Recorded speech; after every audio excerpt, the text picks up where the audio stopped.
Oh, yeah, let's do it. This is going to be such a big bright spot, Sid Sixero. Yeah, we're going to change it up a bit, but it's for a fantastic reason. We've been following paddleboarder Mike Shoreman's attempt to become the first person with disabilities and the first person since Vicky Keith's 88 crossings of all 5 Great Lakes.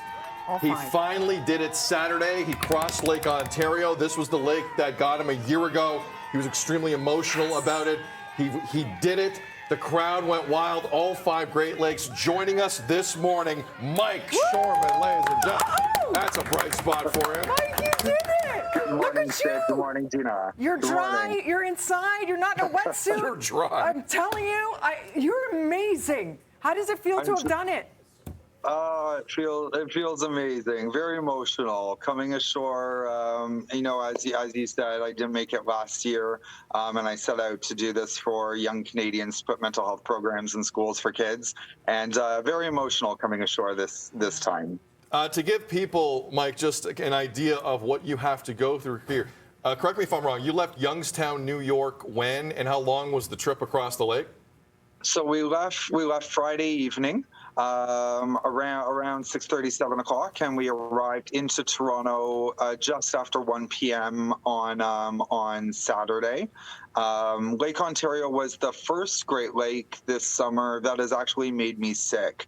I was quite ill. I was vomiting in the middle of the night, and we were actually quite worried. When you start getting sick during a marathon, it's usually the end of it.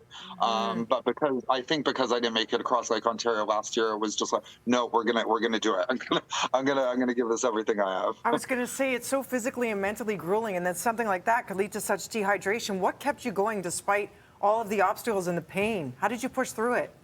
I think that I knew that this, it's the why. This is for young Canadians, and this is to help put mental health programs in schools, high schools, colleges, and universities for kids, for young Canadians who are struggling. And that was on my mind. And also, I had the heads up that Hazel McCallion was coming, and we were going to have a butter tart on shore. We got the picture, friend. Yes. You think that was going to slip by us? Come on. Look at that. 101 years young. I bet you that was the best butter tart you ever had. Oh, I go on a liquid diet for these, so I'm fed a shake every 30 minutes for 30 seconds, and to go off that and to have real food again was amazing. Mike, we've been following your journey the whole time. We first met you a year ago. You're what they call good people.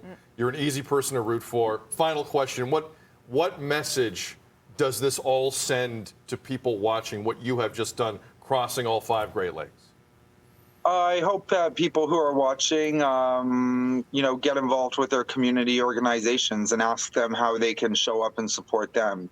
This is how I'm helping the mental health of young Canadians, and people are responding to that. And I think that we can do that with whatever organizations, and all of them need our help. Mike, what's next? Are you just going to relax and eat all the solid foods? Like, what's happening? All the tarts. Yeah, all the tarts. All the what's tarts. next?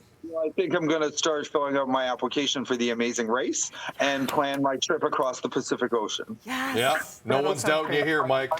I'm going to take a break. Yeah, well deserved. God bless you, friend. Love Mike to you. Shoreman. It was amazing. Fantastic You're stuff, incredible. man. You're superhuman. Great job. Great job. Love to you, Mike. I couldn't do that. I'll tell you Wow. that right now. That's Oh my- amazing.